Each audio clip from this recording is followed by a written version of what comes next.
Okay, so this is like a little logic tree. Like all matter is made up of atoms. All matter is made up of atoms. And those atoms may be just like we saw the aluminum can, like they're all aluminum atoms, or they may be connected together like to make a water molecule. So if matter is kind of like the same throughout, like we saw with the aluminum atoms in the aluminum can, we call that just that chunk of matter as an element, okay? If it's like the isopropyl, or the, I think it was ethanol I had the other day on Wednesday, or if it's like water, okay, we call that a compound. The other thing is that actually sometimes you can have kind of compounds and elements kind of just tossed together like a tossed salad. They don't really join together to make any new chemical bonds or anything, but they're called a mixture. Okay, so you can have a mixture, and we'll be talking more about this probably on Monday. You can have a mixture that is, actually probably today, a mixture that is like really mixed really good. We call that a homogeneous mixture, and I have a slide to kind of say as much. Or if it's kind of not uniform throughout, not well mixed, it's a chunky, we call that a heterogeneous mixture. Okay. So this would be well mixed. So it's the same throughout, and this is chunky. Okay. So if you have a couple of pure substances, a couple of elements, or a couple of compounds, and you want to make a mixture, you just physically put them together. Over here, down here under pure substances, if you have two or more elements and you want to go ahead and make a compound, then you need to have some sort of chemical reaction to accomplish that. So elements can be turned into compounds by a chemical reaction. Compounds, I have a little video here, can be broken back down into elements by another chemical reaction. So the related by physical means applies to the mixtures? Right. And chemical means is pure substance? Right. Yep. Yep. So here's some pictures, some figures from your textbook. Of course, all these, you know, if you just didn't even look at the top, but kind of looked at what the atoms were doing, here all the atoms are the same. So this is an element. Okay, but this is also a pure substance because you can see that the repeating units are all the same. This actually happens to be the repeating unit for sugar. These are sugar molecules. These are copper atoms, it looks like. And then with regard to mixtures, here's a couple of mixtures. So a mixture, you need to have two or more pure substances that are just physically tossed together. So here we go. This looks like coffee with sugar. So here in this little window down here, if we kind of try to find our coffee, our sugar, and our water, probably can do that. Looks like water molecules there. Okay. This is a sugar molecule, and this cute little thing is the thing we crave. This is caffeine. Okay.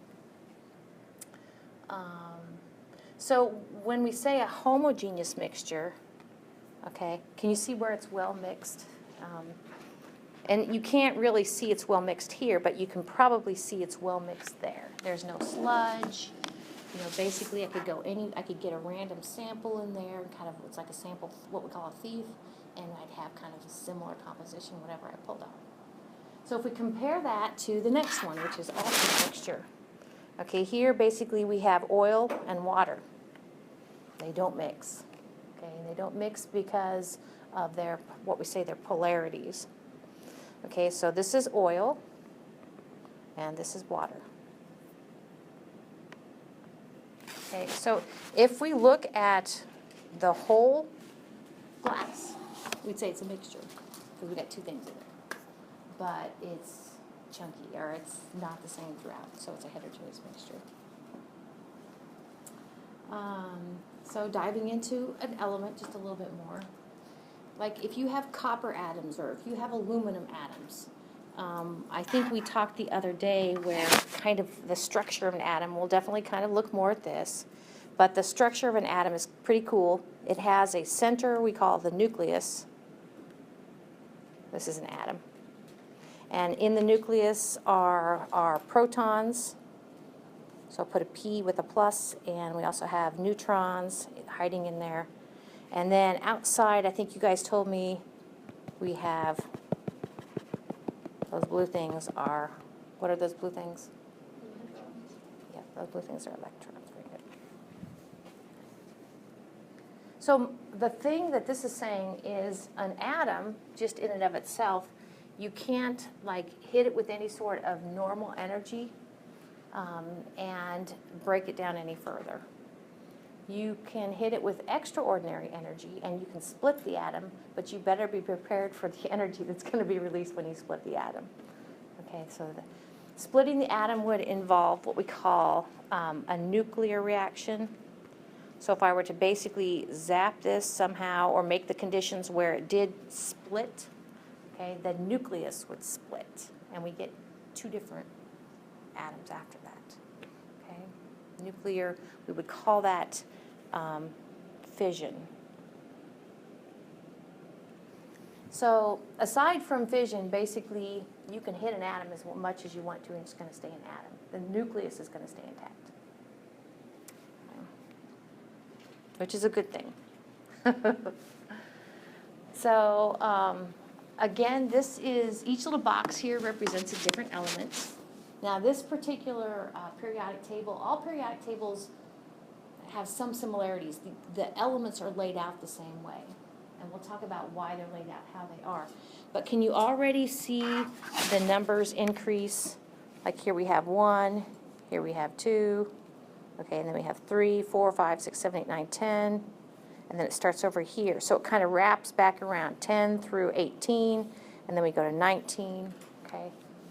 So each one of those numbers, and we'll be talking more about a lot of things, but those whole numbers there, I'll just go ahead and say whole numbers, that's equal to the number of protons in the center of an atom of that sort of element. So when we say that elements get heavier and heavier as you go down on the periodic table, kind of cross like that, basically you're picking up at least a proton in their center. So that's kind of helpful. But each box is a different element. So kind of picking on copper a little bit, this kind of from left to right, the left one is what you might just see if you looked at copper, the right one is if you magnified it a certain amount. Okay, trying to look at copper even more and more. That one over there on the right, doesn't that remind you of kind of the upside down egg cartoner we looked at? Yeah. So that would be kind of the closest look at kind of the repeating structure in copper.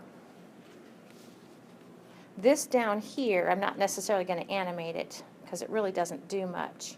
Okay, but can you see what I just draw? Like what? So what's this thing in the middle? What do we call that? Nucleus. Very good. And what are the two colors in there? There's red and green. What do they represent? Yep, you got it. Protons and neutrons. And then what are these kind of speckles out here? They are the electrons. Yep. Very good. And one of the things that I think even scientists marvel at is electrons. Let's see, how do I say this? If all you had were electrons, you could walk through electrons. If this room were filled with electrons, you could walk through electrons. If this room were filled with the nuclei, the center of atoms, you couldn't do that. But when we isolate an individual atom, most of it is like just empty space. That is so cool. I just think that is so cool. You know, I think I was watching a documentary, and I heard somebody describe when the scientist who first realized kind of the structure of an atom was at first afraid to get out of bed, thinking that he just like would go through the floor because, you know, the floor is made up of atoms, and atoms are mostly empty space. So the reason we don't go through the floor, by the way, is kind of basically the electrons in the atoms of the floor kind of repulse the electrons in the atoms of our feet or us. That's why matter doesn't, you know. So it's almost like I've heard it kind of described almost, we're basically kind of hovering, I look like I'm standing here, but in a sense, I'm just kind of hovering. It's kind of the electron clouds moving against each other. It is so cool. Okay. So we'll spend more time just with the periodic table, but as right now, I kind of want to point out that elements, okay, we use letters to represent the elements, and later I'm going to tell you which ones you need to commit to memory to be able to match up.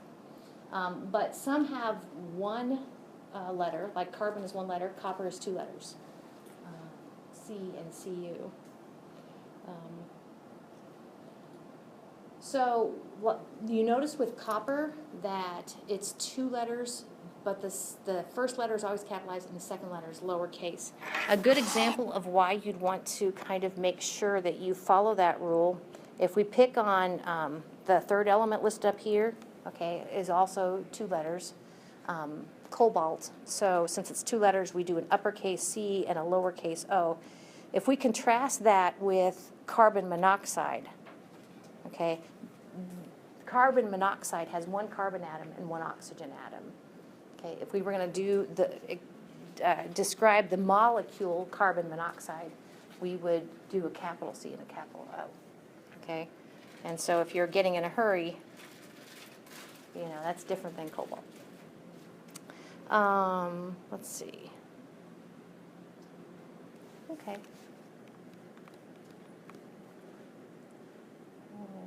Okay, those two kind of go together.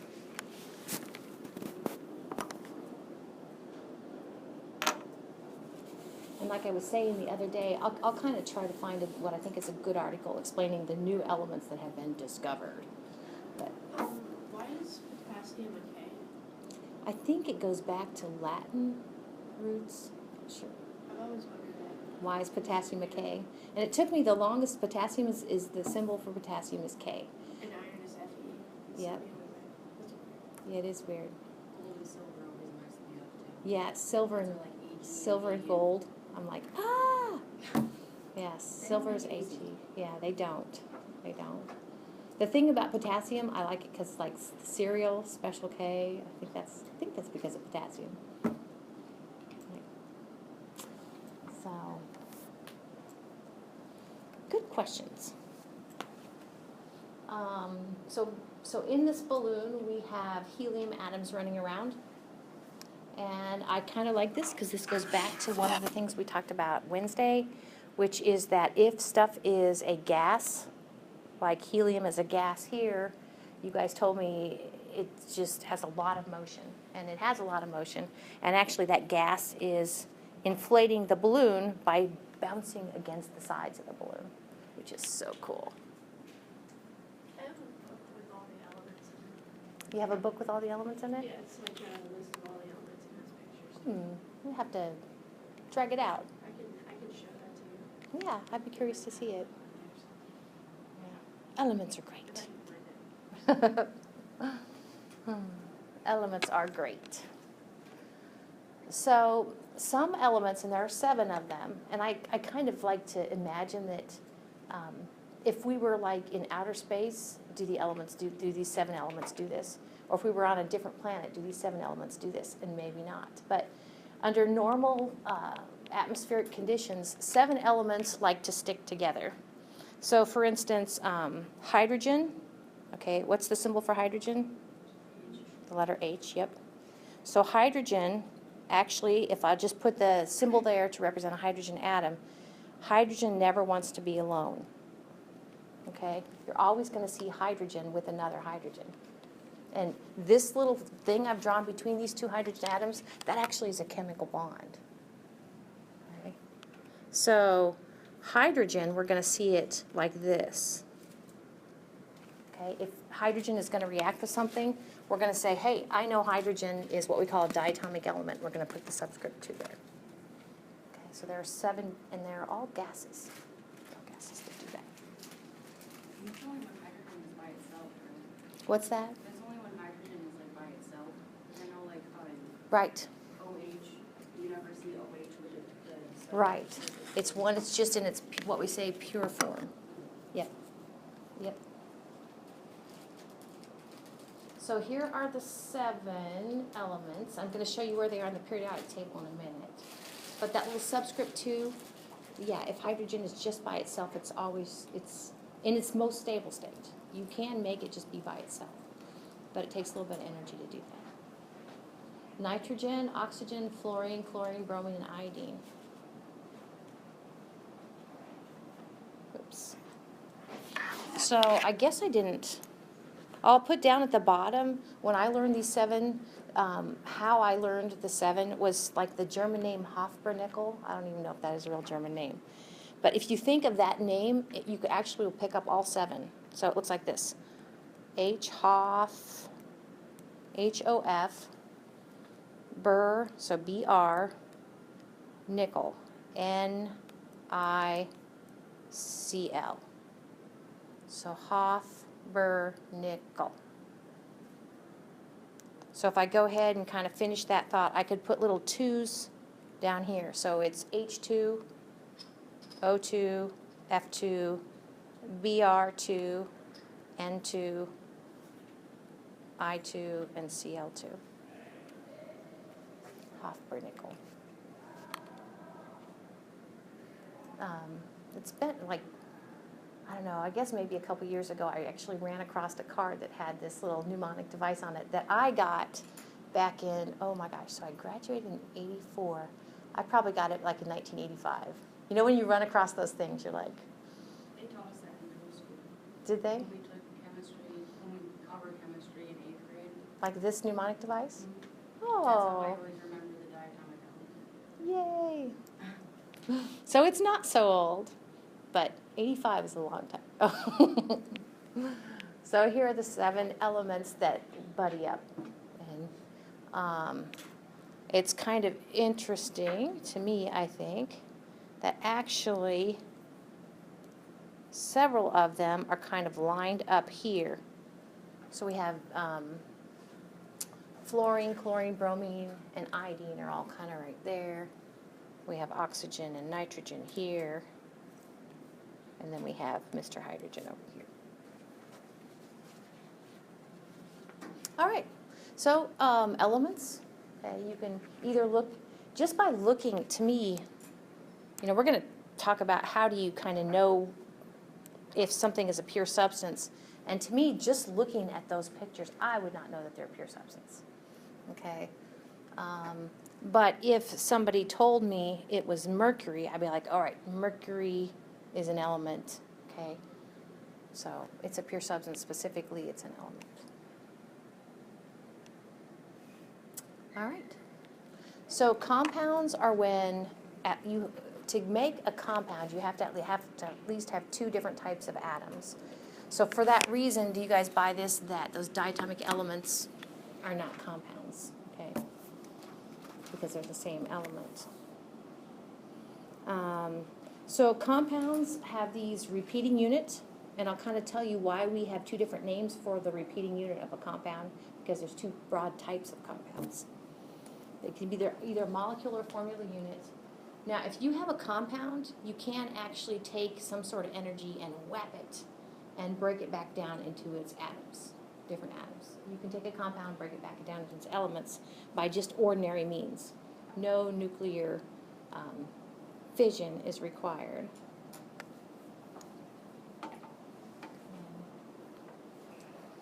So this was the point I was making the first part of this slide. You know, to have a compound, you need to have 2 different types of elements that are stuck together with a chemical bond.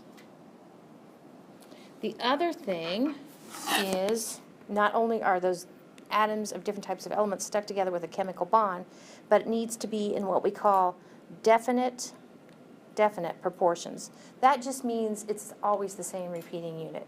So, for instance, we have, you know, H2O. That's always the same repeating unit. 2 hydrogens, 1 oxygen. Carbon monoxide, always the same repeating unit. Can't be random.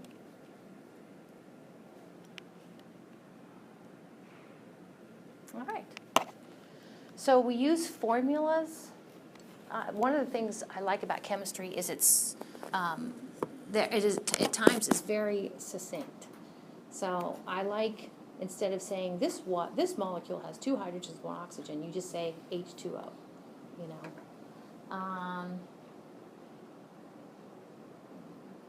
So we'll talk more about that later. So in the case of H2O,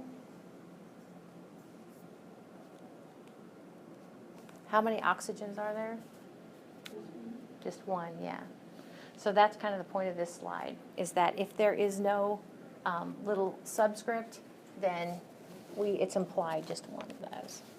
One of my pet peeves, although I think it's kind of cute, but it bothers me, is when we see instead of subscripts, they're superscripts. Haven't you seen that before? You're like, oh, get that down. Okay, so that we don't do that. Okay, so here's that logic tree again. Okay, all matter is made up of atoms. Are those atoms either all the same type of atom, or are they arranged in a repeating unit, a molecule or a formula unit?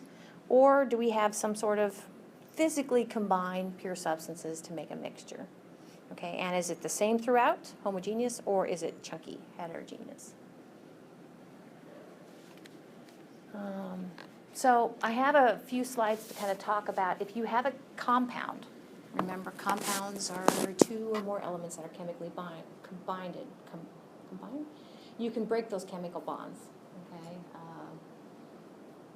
And I'm going to kind of show you a couple of examples of that. And if you break those chemical bonds, you can break a compound down back into its elements. So let's take a look at this one.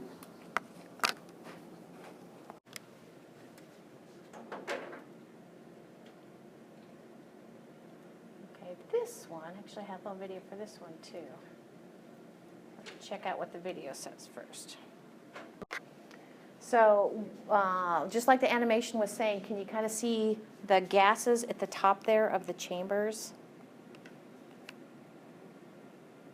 Okay, that's where the gases of interest are. The one that's columns twice as big is actually the hydrogen. A cool thing about gases is that independent of what the gas is, hydrogen or oxygen, it will occupy, same amounts will occupy the same volume. So if we're making twice as much hydrogen, it's going to occupy twice as much volume. So that's kind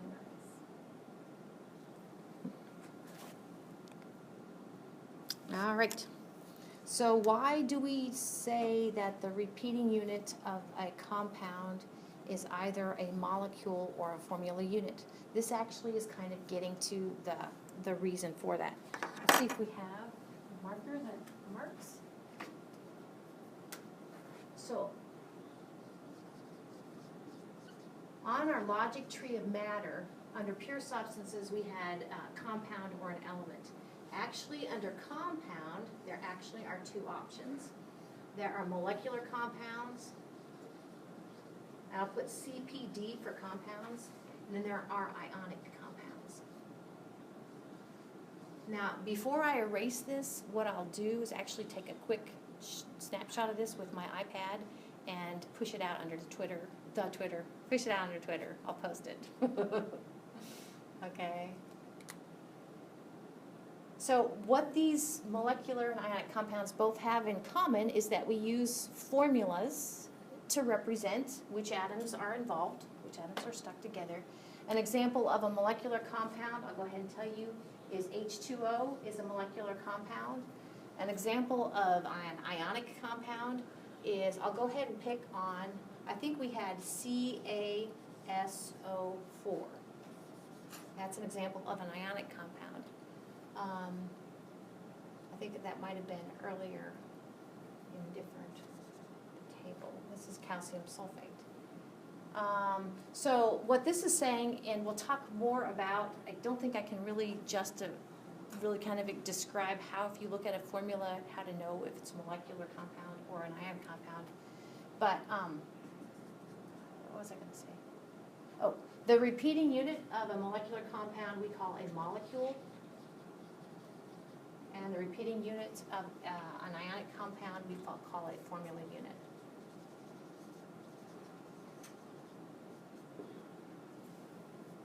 Okay, so. All right. Very good. So sometimes I've gone ahead what I have on the board. Sometimes I have taken a moment and dissected it to right, or inserted it right here. But molecular and ionic CPD. That's kind of what I meant. All right, so just to take a quick look at those two different types of compounds, starting with a molecular compound. A molecular compound, it's kind of like, you know, like when the magician brings out his assistant and makes the, has the assistant lay down on a table and then has the assistant kind of rise. You're like, how does he do that? You know, like, I so want to know. So, but it looks like the gal or guy rises, okay, and then he takes his hand and he kind of goes all the way around like that. Okay. She would be like, or he would be like a molecule of the person rising, okay, because they're not attached necessarily to anything else. Okay, they're their own little unit. That's the way I think of it. So these, I said that water is an example of a molecule. Two other compounds that are molecular compounds are methane and ammonia, NH3. So again, you could take each one of these molecules and put your hand around it like, dude, that so is you. That is your oxygen, for instance, for water, and those are your two hydrogens. That's it. End of story. Now, we'll be talking later about those little, you almost see these dots. Okay, this right here. Okay, they look like an antenna kind of coming up from the oxygen. Those are actually lone pair electrons. We'll be talking more about that. And ammonia has a pair of lone pair electrons. So this is showing you the beautiful water coming out of the fountain. Sometimes, like when I'm swimming and stuff, I mean, I don't swim a lot, but water is an awesome compound. I mean, it's transparent. It's got some very cool properties, and our Earth is blessed to have all sorts of it. So this is just kind of showing you the picture of water, little water molecules. So hopefully you're kind of recognizing what a water molecule might look like. You know how you have examples of like fresh water and salt water? Mm-hmm. If you have salt water, does that affect like the, you know, like the, I don't think of what I'm saying here. If you have salt water, it affects water a lot. The presence of little ions dissolved in Do it. you see that in like a formula? Like if you were to write the formula for salt water, would you see like? You would have to account for it. Yeah, but they're independent. So like salt water still would be water, and actually, It would be like a water plus, or would Yeah. it be heterogeneous? it would probably be homogeneous as long as you didn't see any like sludge at the bottom. So it would be well mixed, and it's there and it affects it, but they are independent of each other. So the formula unit like wouldn't say like NaCl H2O. Right. It would be like separate ones. Yeah. Would it be like H2O plus NaCl? A lot of times, if you have like, if you have water and you dissolved NaCl in it, okay, a lot of times to show that, we kind of think our water is just The water is what we call the solvent, and we're like, So we probably would just do this, NaCl, we put in parentheses AQ. Now that means exactly what you guys were telling me. Mm-hmm. AQ means that you have, the AQ after NaCl means NaCl is just all dissolved in water. Okay, yeah. But, yeah, it definitely throws a monkey wrench into those water molecules, depending upon how much salt you have dissolved. Like, for instance, you know, we're coming up the season where if it's icy, what do you do to your sidewalks? You salt them down, yeah. Or you put something down. And so actually it's the presence of that salt that literally takes the freezing point temperature of water and lowers it. So instead of freezing at 0 Celsius or 32 degrees Fahrenheit, it's going to freeze at a lower temperature. And that's what you want, because you want that stuff to melt so you don't slip. your butt.